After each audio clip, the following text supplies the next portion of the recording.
एक एस्ट्रोनॉट जो पूरी दुनिया के लिए मर चुका था, लेकिन असल में वो अभी भी जिंदा था। और सबसे बड़ी प्रॉब्लम ये थी कि वो जिंदा था एक ऐसी जगह पर जहां ना कोई इंसान था, ना कोई मदद। सिर्फ एक खाली और खतरनाक प्लैनेट, मार्स। कहानी शुरू होती है नासा के एरीज 3 मिशन से, जहां एस्ट्रोनॉट मार्क वॉटनी और उसकी टीम मार्स पर रिसर्च करने पहुंचती है। उनका मिशन सिंपल था, कुछ सैंपल्स कलेक्ट करना और फिर सेफली अर्थ पर वापस लौटना। लेकिन उन्हें बिल्कुल भी अंदाजा नहीं था कि कुछ ही देर में एक ऐसा हादसा होने वाला है जो सब कुछ बदल देगा। अचानक मार्स पर एक बहुत खतरनाक स्टॉर्म आना शुरू हो जाता है। हवा की स्पीड इतनी ज्यादा होती है कि वहां रुकना भी मौत को बुलाने जैसा था। मिशन कमांडर को मजबूरी में इमरजेंसी ऑर्डर देना पड़ता है। सब लोग तुरंत स्पेसक्राफ्ट की तरफ वापस जाओ। पूरी टीम अपना सामान छोड़कर जल्दी जल्दी स्पेसक्राफ्ट की तरफ भागने लगती है। लेकिन इसी बीच कुछ ऐसा होता है जिसके बारे में किसी ने नहीं सोचा था। तेज आंधी के बीच एक बड़ा एंटीना टूटकर हवा में उड़ता हुआ मार्क की तरफ आता है। मार्क को संभलने का मौका भी नहीं मिलता। वो एंटीना उसके सूट से टकराता है और जोर का झटका लगने के बाद मार्क अंधेरी आंधी के अंदर गायब हो जाता है। बाकी टीम उसे ढूंढने की पूरी कोशिश करती है, लेकिन स्टॉर्म इतना डेंजरस होता है कि कुछ भी नजर नहीं आ रहा था। तभी स्पेसक्राफ्ट में एक वार्निंग सिग्नल आता है। मार्क के सूट से ऑक्सीजन लीक हो रही थी। सबको पता था कि अगर ऑक्सीजन खत्म हुई तो मार्क की मौत पक्की थी। टीम हर जगह उसे ढूंढती है, लेकिन हवा के तूफान के बीच मार्क का कोई पता नहीं चलता। आखिर में उनके पास कोई और ऑप्शन नहीं बचता। अगर वो वहां और रुकते तो पूरी टीम की जान खतरे में आ सकती थी। भारी दिल के साथ वो मार्क को वहीं छोड़कर मार्स से वापस अर्थ के लिए निकल जाते हैं। उन्हें लगता है कि मार्क अब जिंदा नहीं है। लेकिन कुछ घंटे बाद मार्स की खामोश जमीन पर कुछ ऐसा होता है जो सबको गलत साबित कर देता है। मार्क धीरे धीरे अपनी आंखें खोलता है। वो जिंदा था, लेकिन अब असली मुश्किल शुरू हो चुकी थी। वो मार्स पर अकेला था, ना कोई इंसान, ना कोई हेल्प, और अर्थ से लाखों किलोमीटर दूर। मार्क को होश आता है तो उसे अपने शरीर में भयानक दर्द महसूस होता है। एक मेटल का टुकड़ा उसके बॉडी में घुस चुका था, लेकिन किस्मत से वही चीज उसकी जान बचाने का कारण भी बनी। खून जम जाने की वजह से उसके सूट की ऑक्सीजन लीक होना बंद हो गई थी। मार्क समझ जाता है कि अगर उसे जिंदा रहना है तो उसे खुद ही अपनी जान बचानी होगी। वो धीरे धीरे उठता है और अपने कैंप की तरफ चलना शुरू करता है। चारों तरफ सिर्फ लाल मिट्टी और सुनसान जमीन थी। दूर दूर तक कोई इंसान नहीं था, सिर्फ मार्क और एक पूरा खाली प्लैनेट। वो मुश्किल से अपने बेस तक पहुंचता है। अंदर आते ही वो अपना सूट उतारता है और अपने जख्म का इलाज करना शुरू करता है। वो अपने अंदर घुसा हुआ मेटल का टुकड़ा बाहर निकालता है। दर्द इतना ज्यादा था कि उसकी चीख पूरे मार्स की खामोशी में गूंज उठती है। लेकिन उसके पास रुकने का ऑप्शन नहीं था। अगर उसने खुद को नहीं बचाया तो मार्स ही उसकी कब्र बन जाता। मार्क किसी तरह अपना जख्म बंद करता है, लेकिन अब उसके सामने सबसे बड़ी प्रॉब्लम थी सर्वाइवल। उसने अपने कैंप के रिसोर्सेज चेक करने शुरू किए। ऑक्सीजन सिस्टम था, पानी बनाया जा सकता था, लेकिन खाना, सबसे बड़ी प्रॉब्लम खाना था। उसके पास इतना राशन नहीं था कि वो सालों तक जिंदा रह सके। और रेस्क्यू मिशन अगर कभी आता भी तो उसमें बहुत समय लग सकता था। मार्क को पहली बार महसूस हुआ कि उसकी लड़ाई किसी इंसान से नहीं, वक्त से है। वो अपना मैसेज रिकॉर्ड करता है, जैसे वो अपनी जिंदगी का आखिरी रिकॉर्ड बना रहा हो। लेकिन फिर उसके अंदर का साइंटिस्ट जागता है। वो डिसाइड करता है कि वो हार नहीं मानेगा। वो अपने पास मौजूद फूड का हिसाब लगाता है। तभी उसकी नजर एक चीज पर पड़ती है, आलू। उसकी टीम इमरजेंसी के लिए पोटैटोज लेकर आई थी, और मार्क के दिमाग में एक इम्पॉसिबल आइडिया आता है। अगर वो मार्स पर आलू उगा सके तो शायद वो जिंदा रह सकता है। लेकिन मार्स की जमीन पर कुछ उगाना लगभग नामुमकिन था। फिर भी मार्क फार्मिंग शुरू करता है। वो कैंप के अंदर एक जगह बनाता है, मार्स की मिट्टी कलेक्ट करता है। पौधों को जिंदा रखने के लिए वो अपनी साइंस नॉलेज का यूज करता है। लेकिन एक और प्रॉब्लम थी, न्यूट्रिएंट्स। मार्स की मिट्टी में वो चीजें नहीं थी जो प्लांट्स को ग्रो करने के लिए चाहिए थीं। इसलिए मार्क एक रिस्की डिसीजन लेता है। वो अपनी टीम के वेस्ट को फर्टिलाइजर की तरह यूज करने लगता है। धीरे धीरे वो बेजान मिट्टी को खेती लायक बनाने की कोशिश करता है। फिर वो पोटैटोज को छोटे पीसेस में काट कर मिट्टी में लगाता है। लेकिन अब सबसे बड़ी दिक्कत थी पानी। मार्स पर पानी बनाना आसान नहीं था। मार्क को पता था कि हाइड्रोजन और ऑक्सीजन को कंट्रोल करके पानी बनाया जा सकता है, लेकिन यह एक्सपेरिमेंट बहुत डेंजरस था। एक छोटी सी गलती भी उसकी जान ले सकती थी। फिर भी वो रिस्क लेता है। पहली कोशिश में एक्सपेरिमेंट फेल हो जाता है। एक बड़ा ब्लास्ट होता है।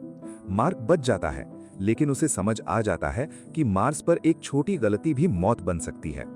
वो दोबारा कैलकुलेशन करता है, इस बार पूरी सावधानी के साथ, और आखिरकार उसकी मेहनत रंग लाती है। पानी की बूंदें बनने लगती हैं। कुछ दिन बाद एक ऐसा पल आता है जिसका मार्क को इंतजार था। मार्स की लाल मिट्टी से एक छोटा सा हरा पौधा बाहर निकलता है। उस पौधे को देखकर मार्क के चेहरे पर असली खुशी आती है, क्योंकि वो पौधा सिर्फ एक प्लांट नहीं था, वो उसकी जिंदगी की उम्मीद थी। लेकिन जब मार्क मार्स पर अपनी जिंदगी बचाने में लगा था, अर्थ पर नासा ने मान लिया था कि मार्क वॉटनी मर चुका है। नासा ने ऑफिशियली अनाउंस कर दिया था कि मार्स मिशन का एक एस्ट्रोनॉट वापस नहीं आ सका। लेकिन नासा के एक एनालिस्ट विंसेंट को कुछ बात अजीब लगती है। उसे लगता है कि मिशन एरिया को दोबारा चेक करना चाहिए। वो सैटेलाइट इमेजेस को फिर से स्कैन करने की रिक्वेस्ट करता है। शुरू में नासा के कुछ ऑफिसर्स मना कर देते हैं। उन्हें डर था कि अगर कैमरा में मार्क का डेड बॉडी दिख गया तो पूरी दुनिया में नासा की इमेज खराब हो सकती है। लेकिन विंसेंट हार नहीं मानता। वो सैटेलाइट को मार्स के उस एरिया की तरफ फोकस करवाता है जहां एरिस 3 मिशन हुआ था। जब इमेजेस आती हैं तो सब लोग हैरान रह जाते हैं। मिशन साइट पर कुछ चीजें बदली हुई थीं, कुछ इक्विपमेंट अपनी जगह पर नहीं था, और सबसे बड़ी बात, रोवर मूव हो चुका था। मार्स जैसे खाली प्लैनेट पर कोई चीज खुद से मूव नहीं कर सकती थी। विंसेंट समझ जाता है, मार्क जिंदा है। यह खबर नासा के लिए एक शॉक थी। एक ऐसा एस्ट्रोनॉट जिसे पूरी दुनिया मरा हुआ समझ रही थी, वो अभी भी मार्स पर सरवाइव कर रहा था। लेकिन अब एक और प्रॉब्लम थी। नासा ने पूरी दुनिया को बता दिया था कि मार्क मर चुका है, लेकिन आखिरकार वो सच दुनिया के सामने लाते हैं। उधर मार्स पर मार्क को अकेला रहते हुए कई दिन हो चुके थे। उसने खाना और पानी का सल्यूशन निकाल लिया था, लेकिन अब सबसे बड़ा सवाल था, मार्स से निकलेगा कैसे।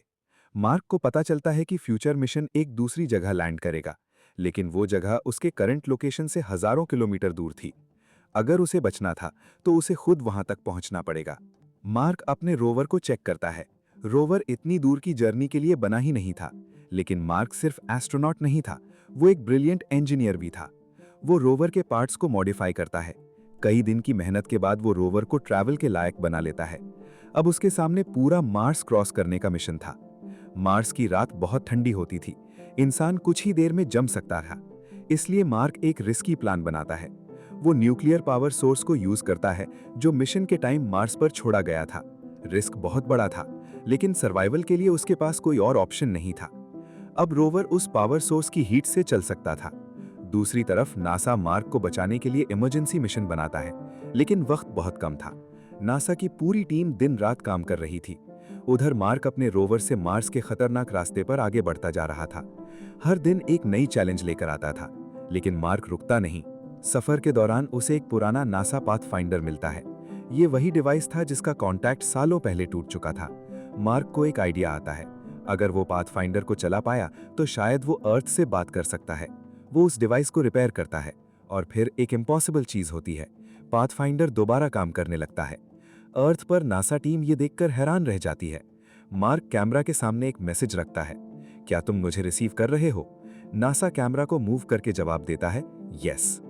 इतने दिन बाद पहली बार मार्क को लगता है कि वो अकेला नहीं है। अब नासा और मार्क कम्युनिकेशन करना शुरू कर देते हैं, लेकिन डिस्टेंस की वजह से एक सिंपल मैसेज का जवाब आने में घंटे लगते हैं। फिर भी मार्क हार नहीं मानता। वो कम्युनिकेशन सिस्टम को और बेटर बना देता है। अब वो नासा से प्रॉपर मैसेजेस भेज और रिसीव कर सकता था। नासा उसे बताता है कि रेस्क्यू मिशन की तैयारी चल रही है। मार्क के अंदर एक नई उम्मीद आ जाती है, लेकिन इसी बीच एक बड़ा हादसा होता है। उसके कैंप का एयर लॉक डैमेज हो जाता है। एक जबरदस्त ब्लास्ट होता है। मार्क दूर जा गिरता है। उसका हेलमेट भी डैमेज हो जाता है। वो किसी तरह टेप लगाकर खुद को बचाता है, लेकिन जब वो कैंप के अंदर वापस आता है तो उसके होश उड़ जाते हैं। उसकी पूरी फार्मिंग खत्म हो चुकी थी। जिस फसल के भरोसे वो जिंदा था वो बर्बाद हो गई। उधर नासा का इमरजेंसी सप्लाई रॉकेट भी लॉन्च के कुछ ही देर बाद फेल हो जाता है। मार्क की आखिरी उम्मीद भी खत्म होती हुई लगती है, लेकिन नासा हार नहीं मानता। चाइना की स्पेस एजेंसी भी मदद के लिए आगे आती है। फिर रिच पर्नल एक नया प्लान लेकर आता है। एक ऐसा प्लान जो इम्पॉसिबल लगता है।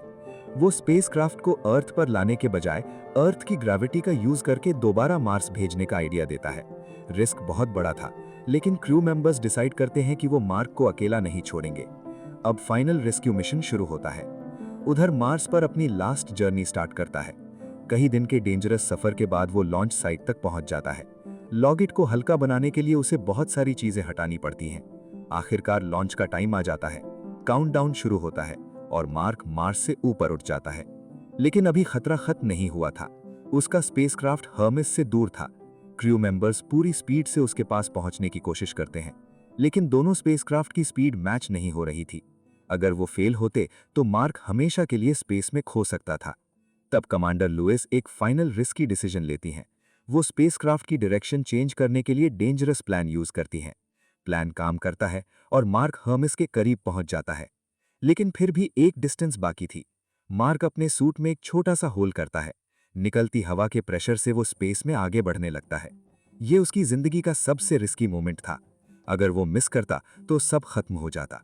लेकिन आखिरी पल में मार्क अपनी कमांडर की रोप पकड़ लेता है। क्रू उसे खींचकर वापस स्पेसक्राफ्ट के अंदर ले आता है। महीनों तक मार्स पर अकेला रहने के बाद मार्क वॉटनी आखिरकार घर लौटने के लिए जिंदा था। उसने प्रूव कर दिया कि मुश्किल से मुश्किल सिचुएशन में भी अगर इंसान हिम्मत, दिमाग और उम्मीद नहीं छोड़ता तो इम्पॉसिबल भी पॉसिबल बन सकता है। और इसी के साथ मार्क की मार्स सर्वाइवल जर्नी खत्म होती है।